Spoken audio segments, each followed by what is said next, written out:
Good afternoon, everybody. I'm Thurland. And I'm Lorraine. And together we are two people who love the Camino. And 3 different times in our life we have been privileged to walk the Camino, twice the Camino Frances from Saint-Jean-Pied-de-Port to Santiago de Compostela. And once, the last year, was the Portuguese. From Porto to Santiago de Compostela.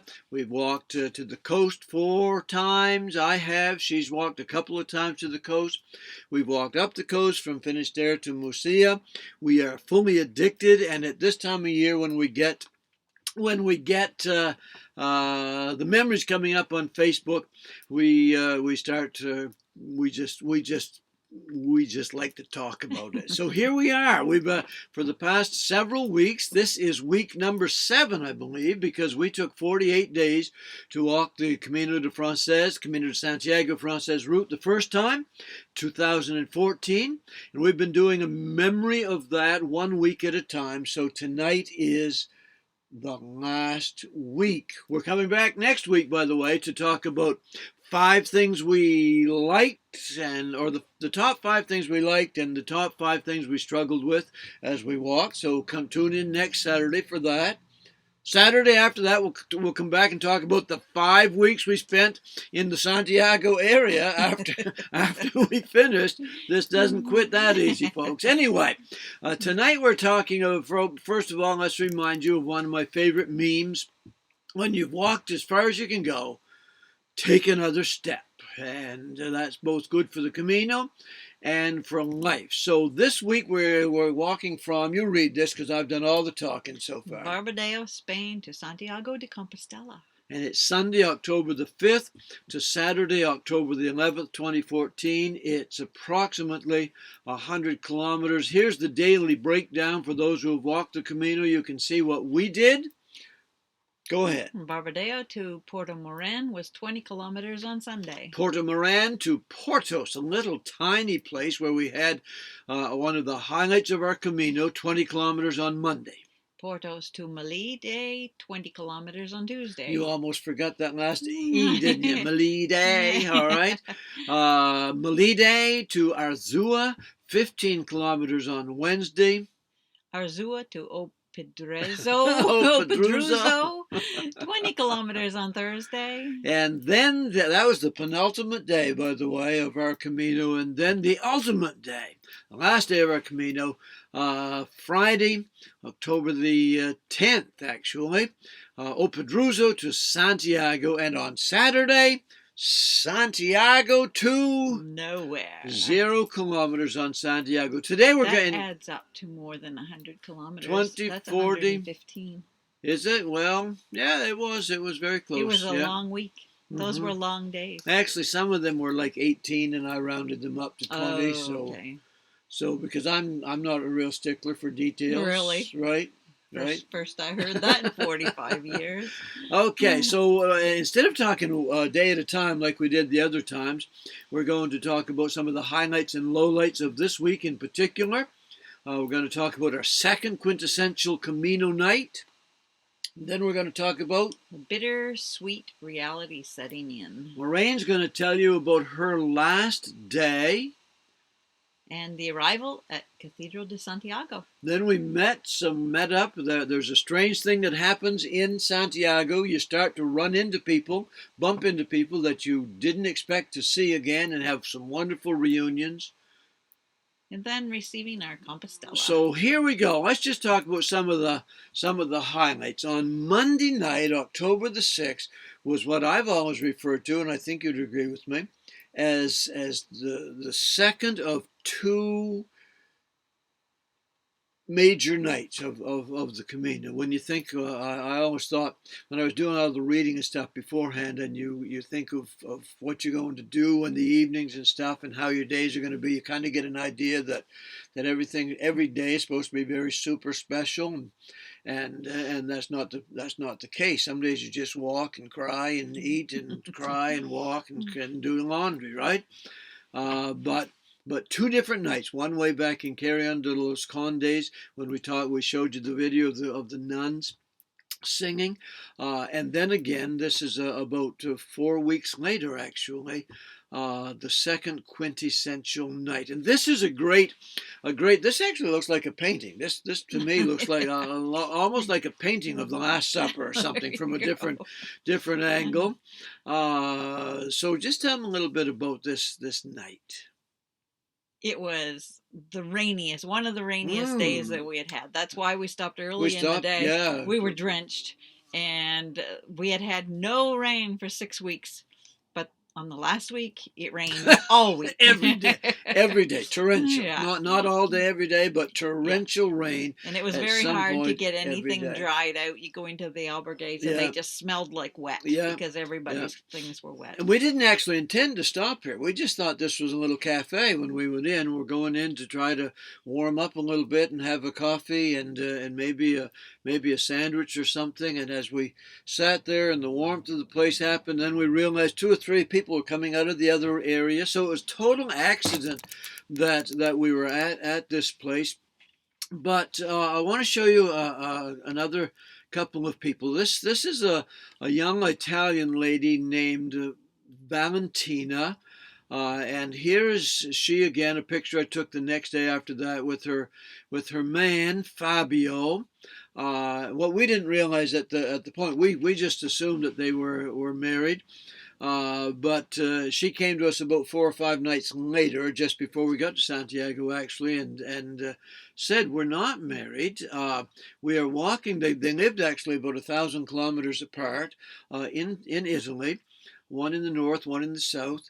And I don't know how they met, but they were walking the Camino together, and what was going to happen if they got to Santiago. They were going to find out if they were compatible, and if they got to Santiago, they would get married. They were going to set a date to get married. I sent them one email after that, never heard back, so I don't know if that happened or not. But I do know they got to Santiago. But back to this picture, we had seen them earlier this day, and she was carrying his backpack with a big smile on her face.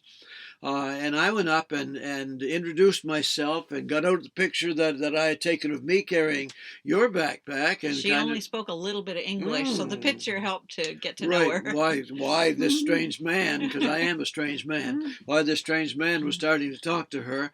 And she explained to us that he was having real problems with his calf muscle, I think it was. He could hardly walk, and she was carrying his backpack to ease his journey a little bit, and also to make sure he got to Santiago, right? We didn't know that till later, and we laughed when we found that out. That's why she carried his backpack. So we had seen them earlier in the day, met up with them a little bit, and you can't see them in this picture, although just on the right of that picture with the hair coming down the side of her face, that's actually her, and he's sitting here beside her somewhere. But on this night, this is the group that stayed. There were 10 of us, or 10 or 12 pilgrims that were able to stay at this place. We didn't know any of them when we went into that evening, and we have become. Well, we knew Jacques. No, that's the first time we met Jacques. No. Yes. Did we meet him at another place? Yeah, the next night we said. Oh, but this was we didn't know anybody when we walked into here. So in the lower left is Jacques. I'm trying to think of his last name. It's Anyway, that's Jacques, who has become a close friend. A close friend whose name temporarily slips our mind. He's from Montreal. He didn't have a lot of friends. He was struggling with his Camino because Jacques Bordeaux. He was struggling with his Camino because his health had failed him earlier, and he'd spent some time in the hospital. He really hadn't expected that to happen, and he had bust ahead, and now he had bust ahead and missed the good weather, and now he was walking in this torrential rain, and he was not having a good week at all. He was really struggling. Let's say that. So we've had him to the house. Oh, 3 or 4 times. 3 or 4 times. Met him in Montreal a time, once at least, and become good friends with him in that way. And pleased to report that he went back. The next year, he completed it. It was the very Yeah. next year, wasn't it? Yeah, and he did very well the next time he tried. Yeah, so we met Jacques that night. Standing up at the far end is who? Kathy. Kathy and her husband John Husband is sitting John. beside her. They're from Minneapolis, Minnesota, and we visited with them in their home. Sitting at the end of the table, Carmel from Montreal as well. She has visited with us in our driveway at least. So those people. This was we're talking a lot about the people here because they become important to us, and I guess that's so. So we're going to tell you the story. I introduced Valentino and Fabio to them and told them because everybody else spoke English except Valentino and Fabio spoke very broken English. So I introduced them, told them their story, everybody else their story, and we had some prayer for them that night around the supper table. And then when the evening, when the meal was done, we found out that Kathy was a nurse, and the lady right across from Kathy is a lady from Ottawa who, for some reason, we've never seen or heard tell of again. Can't even think of their names. But she was a physiotherapist. And right after the meal, the nurse and the physiotherapist got together with the Valentino, Fabio, and worked on his leg. And we never saw she didn't have to carry his bag. No, he did again. well after that. So it was a very special night that way, but also a special night because of the bond that happened around that table. This picture was actually taken by, you know the name, I don't remember the name, Jane from South Africa. And she's close friends with Kathy, who's standing up down there, and Carmel, who's seated at the end. We never really got to know Jane. There were two ladies from South Africa there that night. A very, very special night, all partially because of the rain and partially because Valentino was carrying Fabio's bag. All right, there's enough for that.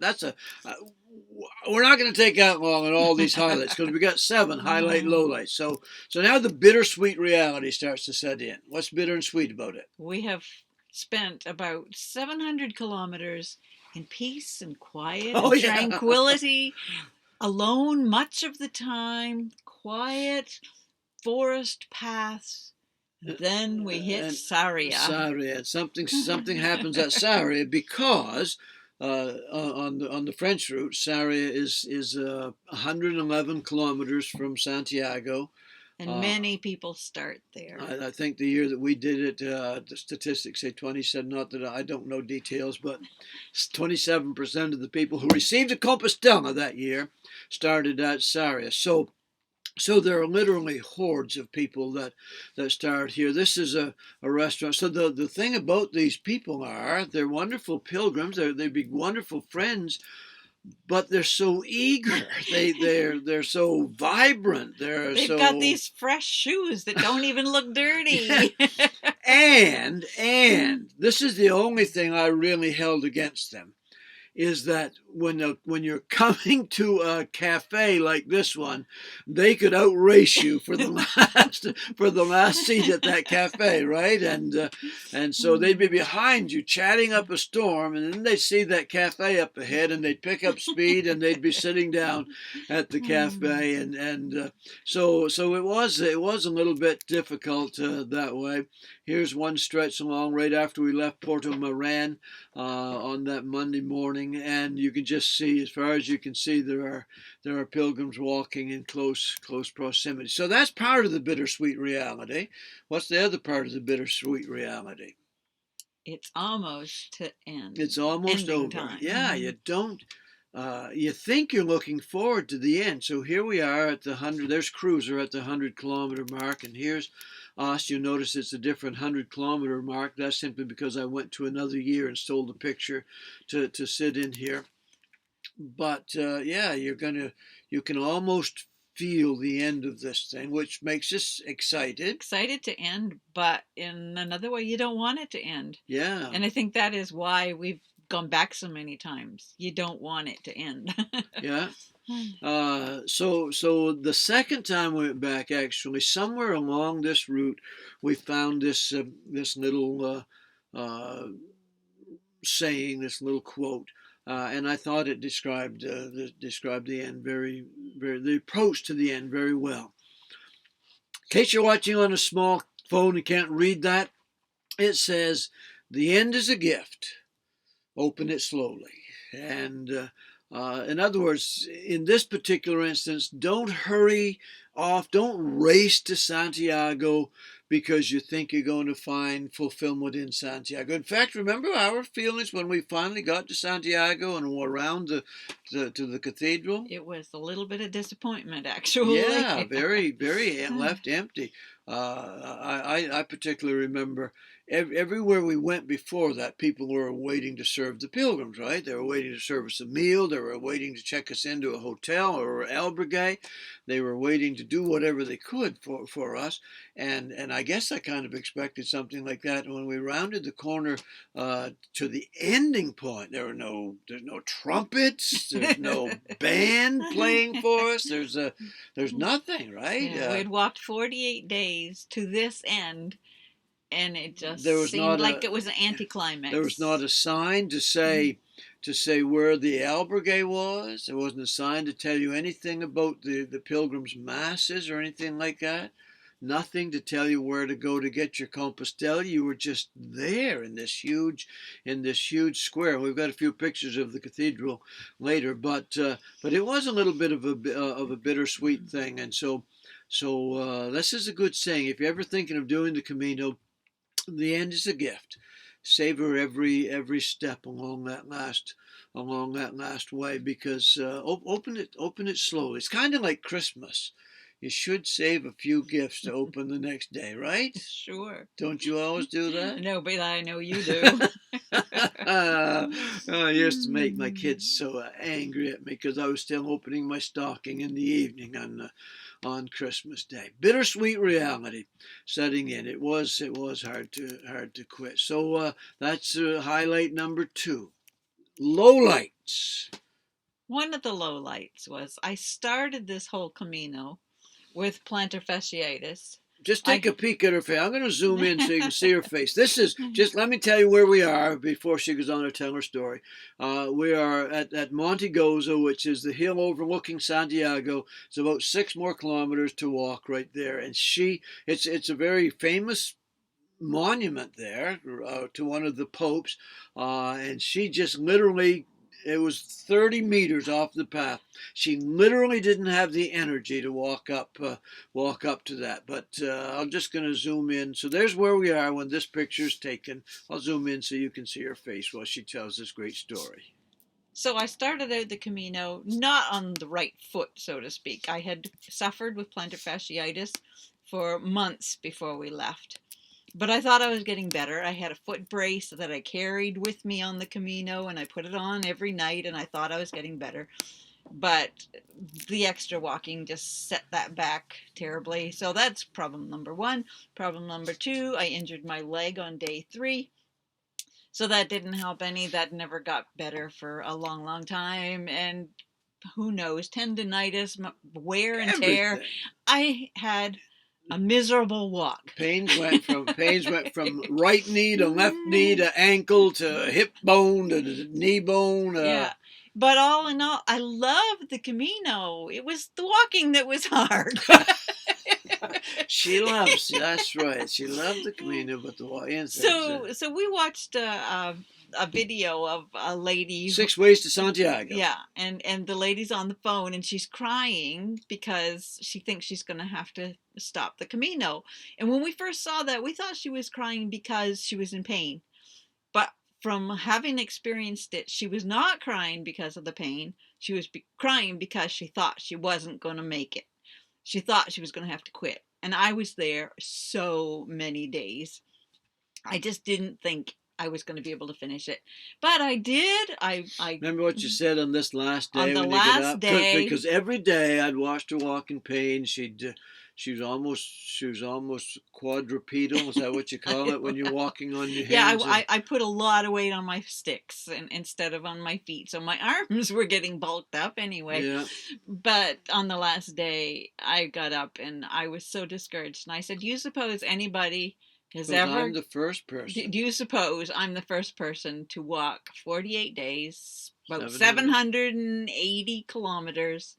And not be able to finish the last day because I And really didn't think I could get out there and do it. and on that morning, I thought she was gonna have to quit, and I know that how disappointing that would have been. I'm gonna get just change this because she didn't. She dug in deep and made us all proud of her, right, baby? Yeah, Did I say proud or tired? Sometimes I get those two words mixed I up. cried my way into the cathedral, and it wasn't because I was so happy to see the cathedral as it was that I had accomplished what I set out to do, even though I thought I wasn't going to make it.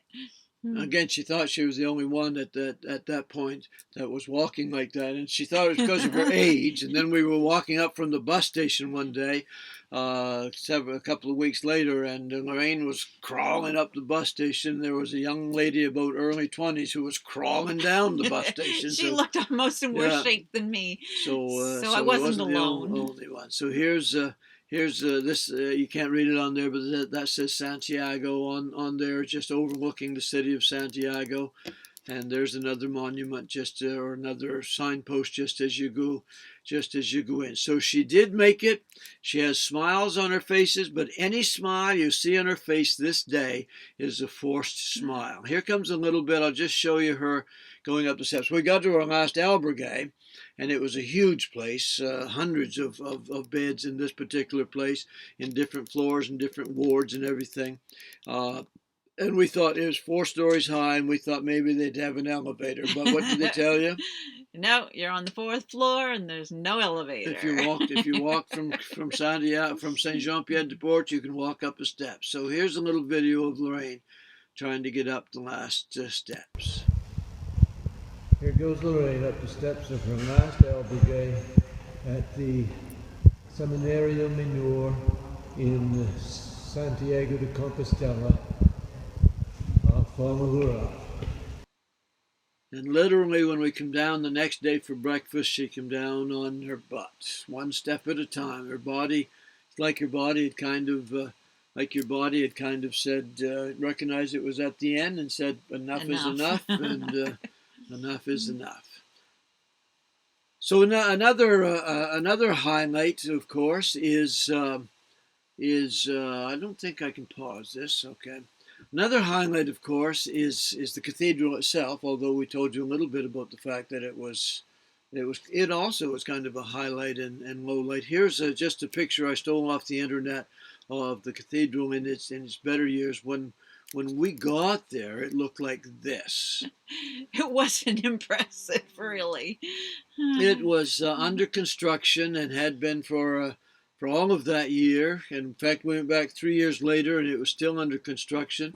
Back 4 years later, so in 2018, and it was finally we saw the inside or the outside was actually finished, and they were starting on the done inside. a good job. All because 2021 is what they call Holy Year on the Camino de Santiago, and that's because in 2021 is the birth. The Festival of St. James is on a Sunday, so every time the Festival of St. James is on a Sunday, it's a holy year. So it's 11 years since the last holy year, and so they're getting the cathedral ready for this holy year. So that's it in its glory days. That's it. The year that we were there, you had to go in. You could still go in this time in the front door. The next time we were back, you had to go in side doors to get into it at all. You can tell them about this. This is a pillar just inside the, what did they call Gloria it? Portico Gloria, the glorious door, basically. Yeah. For hundreds and I don't know, maybe 1,000 years, people have come in and put their hand on that post to the point that there were fingerprints in reverence to St. James, to the point that the post was wearing, like the holes. You wouldn't think that just touching a pole would wear it out, but so many hands touching it. There were grooves in the pole. So it looks like we're touching it. We are really probably 2 feet away from it. We just held our hand up to make it look like we're touching the pole. But to be like all those pilgrims of all the years before. And now actually it's much further removed. You can't get close to now it at all. Now it's all barricaded off. Yeah. You can't get anywhere near it. So that was the cathedral. We did we went to a couple of masses there. We saw the Botafumerio, which is a famous icon that pilgrims love to see, the swinging incense pot burner incense pot burner, no, incense burner. Saw that several times, and we nothing against the cathedral. It's just we were kind of disappointed when we got there because it had been raining for a week and yada yada yada. Anyway, when we got there, later we went to Finisterre out on the coast, and that's where we kind of felt as if our Camino was finished when we actually walked out there. Okay, here's another highlight of that last week. Reunions with the people that we had met along the way. It's just amazing what you're walking along, and all of a sudden someone you haven't seen for several days, sometimes several weeks, they're there. It's like the people you're supposed to see. So this is Jacques that we met at the very first picture we showed you at our exceptional evening. Yeah, and he actually was sitting there alone and was saving a seat for us that night, even though he didn't know that we were coming. So that was a great reunion. This is the guy on the right is I think his name is Pierre. We only met him a few times. I showed him a couple of weeks ago to you a picture of him holding his dog, carrying it down the hill, because the dog's paws were in tough shape. And Pierre, look at his eyes. I think Pierre carried a lot of burdens of this world, and he didn't have a lot of friends. And we made sure that he got at least one smile any time that we saw him. And here's another friend that he met when he got into Santiago. This was Monday night so we got there on Friday. This was Monday night that he got into town. He didn't realize that he couldn't carry his backpack and he couldn't take his dog into the cathedral, and he really wanted to get in there as an end to his burdensome journey, and he didn't know what to do. And this guy, I forget his name, that's with him, was trying to help him out there some, and I walked up to him and showed him the picture that I had taken several weeks ago of him and his dog coming down off of the mountain, and his eyes lit up. But I've always remembered this guy as someone who needed the Camino more than we did. So Pierre, hope you're doing well. Then there was Wanda. We never really had met Wanda before. So this is not a reunion. This is a union. This is a union. We met her because she was neighbor to Thurland's niece in St. Stephen. St. Stephen, New Brunswick. And so she had met us on Facebook, and we had chatted about, she had asked us questions about the Camino and stuff, and so we had followed her walk, and we had already been in Santiago and left Santiago and came back to Santiago. So it was 4 weeks after we finished. Found out what day she was coming in, so we made a point of being near the entryway when she came in. And didn't know what she looked like. Remember we had said that when we come in, we were disappointed that there was no reception, and we thought every pilgrim, especially someone like Wanda who's walking alone, should have someone there to greet her. So we had no idea what she looked like. We thought we had seen a picture of her with a red poncho on before, so we were kind of looking for that. And we're looking for somebody walking alone, and we were standing about 200 yards across the courtyard underneath because it was raining. It was raining really hard, and we saw this woman walking in all by herself, all hunched over. Wanda, if you're watching this, you'll remember this. All hunched over, and Lorraine or I looked at each other, and anyway said, "I bet that's her." So we just started like this. and started walking across the courtyard to her. And pretty soon she heard that clapping, and she looked up and realized we were walking to her, and she straightened up and began to walk in, and all of a sudden off from about another 50 yards away from us, we heard some more of this going and looking, and there were three friends that Wanda had walked with earlier that week that had heard us clapping and looked and seen Wanda coming in, and they joined us in the clapping. And we did a Camino presentation with Wanda a couple of years after that, and she talked about how meaningful this was to her entrance into Santiago. So that was a union of the highest degree. And then I have to tell you about Helen, because I can't tell you the whole story again tonight, but this reunion we just never expected to happen. It had been almost at least 5 full weeks, maybe 6 full weeks since we had seen her. We used to play a game because we both kind of fell in love with her spirit. We used to play a game, I wonder what Helen's doing, and this would be a place that Helen would like, and stuff like that. And the game actually was, I wonder how many coincidences would have to happen for us to see Helen again, because as far as we knew, it had been 5 weeks. She walked much faster than us. As far as we knew, she had gone back to Australia, and all we knew was her name was Helen. We did know that, didn't we? Yep. And we walked into a place that I'll show you in a minute. Walked in there one night, and Lorraine, well, I was checking my email, and Lorraine said, "That sounds like Helen's voice." And I didn't even pay any attention because we'd said that a dozen times. That sounds like Helen, that looks like Helen. And you said, "It is Helen." No, you said that really sounds like Helen. And we looked up, and she was back to us, and I can remember yet saying, Helen? And she turned around, and we got the greatest big hug and the reunion that possible. It really became, I guess I'm going to say, the number one highlight of the Camino for me was that reunion. So Helen, hope you're well. We watch Helen on Facebook, and she watches us some. So God bless, Helen. Thanks for your part in our Camino. More importantly than actually reaching the cathedral, our walk was to meet the people. Yeah. It was a people Camino for us. So Marilyn. Yeah.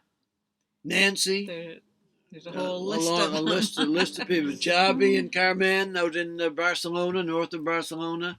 Yeah, it really was. So to meet some of these people again was... So our disappointment was not total disappointment. Oh, no. Because it was a fantastic Camino. All right, we're nearing the end. So here's us... here's us in line to receive our Compostela. What is the Compostela? It is the piece of paper that you get to say that you walked all the way to Santiago. Actually, it says you got to Santiago. It doesn't say where you started. So everybody from Sarria, the last 100 kilometers, receives the same paper as people who started 800 kilometers ago, like us, the real pilgrims. So there was another piece of paper. There were 2 pieces of paper. You got one for doing the Camino, one to say how many kilometers you walked. This was the first year they had that, and because up until that point, I kind of understood. There's a parable in the New Testament where Jesus told about someone who was hired to do a day's work and was paid, I don't know, let's say 20 denarii, and from the start of the workday till the end of the workday. And then the boss went out. He realized the work wasn't going to get done, so at noon he went out and he hired some more people and paid them the same amount as he paid the first group, and hired some more people about 4 o'clock in the afternoon and paid them the same amount. It's his money to do with what he wants to do with, and I always thought I understood that parable until when I was receiving this, and I'm thinking, those people from Sarria don't deserve the same Compostela that I deserve. So I kind of understand where that was coming from. Yeah. So there we are, receiving our Compostela right there, getting ready to go in to receive it. There's our friends John and Kathy, and here's a 10-second video. My wife and I standing at the front of the line waiting to receive our Compostelas with an umbrella over our head thanks to the kind lady from Baltimore, Maryland. Waiting to go in there, and there she goes.